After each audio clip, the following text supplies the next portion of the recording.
বাংলাদেশি সাপোর্টাররা কালকে মনে প্রাণে বিশ্বাস করছিল যে নিউজিল্যান্ড জিতে যাবে।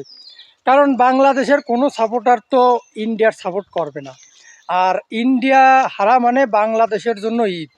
এবং বাংলাদেশ যদি কোনো কায়দায় খবরটা পাইতো যে কালকে মোটামুটি ইন্ডিয়া হারছে, তাহলে ঢাকার রাজপথে বিশাল বড় মিছিল বেরোতো, ডিজে গানের পার্টি হতো, লুঙ্গি ড্যান্সে ভুর ভুর করে নাচতো, দিল্লি না ঢাকা স্লোগান হইতো।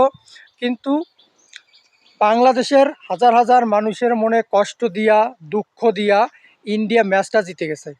আমার এদের জন্য খুবই কষ্ট লাগতেছে, যারা আজকে ঢাকার রাজপথ কাঁপাইতে পারে নাই, যারা আনন্দ উল্লাস করতে পারে নাই ইন্ডিয়ার পরাজয় দেখার জন্য। সর্বোপরি কনগ্রাচুলেশন ইন্ডিয়া, শুভকামনা আগামীর জন্য। এবং ইন্ডিয়া সত্যি ওয়ার্ল্ড কাপে খুব সুন্দর খেলছে এবং এবারের ওয়ার্ল্ড কাপ এর যোগ্য দাবিদারই ছিল ইন্ডিয়া।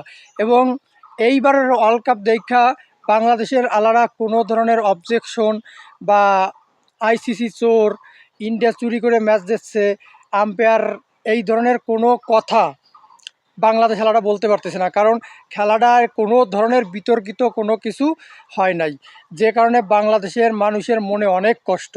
এই কষ্ট যে কয়দিন থাকবে জানি না। আর ফেসবুক ইউটিউবও দেখতেছি খুব ঠান্ডা অবস্থায় আছে, হয়তো বা খুঁজতেছে যে কোনো দোষ খুঁজে পাওয়া যায় কি না।